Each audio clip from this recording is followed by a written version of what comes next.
All right, here's one of these situations where I don't know if this should go in diecast or if it should go in like action figures, but it's the Hot Wheels and it is diecast, and there's no features that you can put like little figures in these like the other ships I have, but it is Zurg's fighter ship. I got it for $3 on clearance. I think I got it for even cheaper. I think it was just $3 and then they marked it down or said something about, I don't know. I think it was a little bit cheaper than that. Like they were maybe having half price on those that day or something. You also can get the other two ships. I have this one in the diecast one, and then this one also comes in diecast. I do not have that one. All right, we got HGW04. I think this was HGW02, and that one probably is HGW03.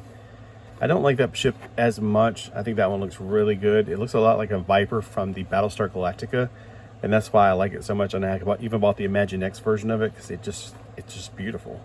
I always like the Vipers. All right. So let's take this out of the package so you can see more than just a glare from my window where the sun's coming in. I have a ring light in front of me, but I've tried that and it makes way worse of a glare. It is not something I want to use.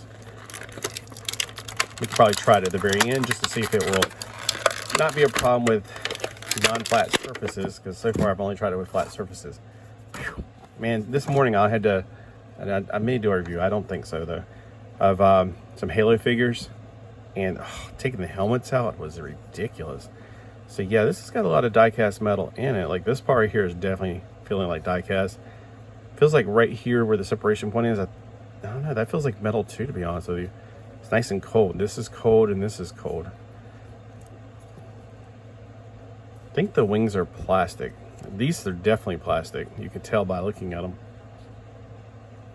And then of course these things are plastic. So let's take a look at the bottom of the ship, because there's a lot of detail there. They didn't have to put it on there because you don't look at the bottom of ships a lot of times, except in space when there's no technical orientation to look at things. There's no bottom or top. We assume this is the top because that's where the figure goes. That's why Boba Fett's Slave 1 used to confuse a lot of people, as it didn't fly like it looked like it would fly. Yeah, I like this right here. It kind of reminds me of a Romulan warbird a little bit for some reason. I don't know why. Kind of like that, and a bird of prey from the Klingons a little bit, except for the bright purpleness of it. I do like the purple though. It's very different. I don't think in space it really matters too much. A lot of people wonder why the Star Wars characters, they wear orange. Supposedly so they can reflect lights in case they get ejected from their ship before it blows. Then they can be recovered quicker. So, yeah, I mean, it's got a lot of nice things going on with it. A lot of detail. I mean, you can see that teal right here, or yeah, it's almost like a very light teal. See, we got red right here for the parking brakes in case you get it behind it, it slams on its brakes or turns on its turn signal. Because in space, you have to use turn signals. See, we got paint details right here and all the little tiny details, which is nice, very nice. So you think, why would I pay $3 for a piece of plastic like this or a piece of metal? You're looking at all the paint. The paint is what costs all that money. I mean, they can make them cheaper, but you wouldn't like it as much. That hot pink right there looks really good against the purple and the lighter teal. So these are nice, three nice cool colors that look good together that you usually don't see on a vehicle. So let me know below if you've gotten one of these, and I don't know if there's only 3 ships available. I feel like there should be a lot more because it had a lot more ships. I know with the ones you could put figures in them, I got at least 5 of those, and there are 5 different ships. So maybe this is the first 3 that came out, and there's like a 4, 5, 6 somewhere. So let me know below if you've gotten any of these, and if you paid even cheaper amounts. I'd like to know. I mean, I definitely want to get more of them because they're just beautiful. I haven't seen the movie. I have no desire to see the movie, but I do like the original Buzz Lightyear. I even had some figures I used to call Bud Lightyear, like it was the next generation of Buzz Lightyear, like his son in Star Command.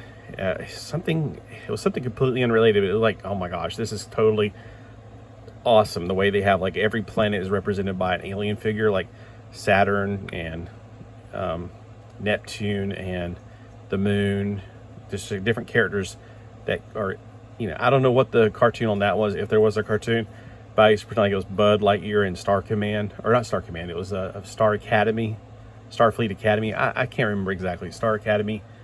But do you ever make off your own fan fiction of the different characters? Because like in the 90s, Buzz Lightyear was so freaking cool. I had to have my own little universe just for him. And of course, when you got aliens from all over the other places, and also when I was a kid, we had like fiction about, oh, if people lived on Mars and if people lived on, and of course nowadays, like, oh, that can't happen. Hey, we can have fun. That's what the whole thing's about. Well, have a great day, and let me know if there's any fan fiction you created for Buzz Lightyear or something else from sci-fi related. What would you do with this spaceship? For me, well, I don't really, like in my universe, Zurg and him have made up, so Zurg has turned over a new leaf, so they're not really enemies in my universe. It's more of a happy, joy universe. They're more explorers. They're not more fighters. Yeah, I guess I like a more peaceful universe.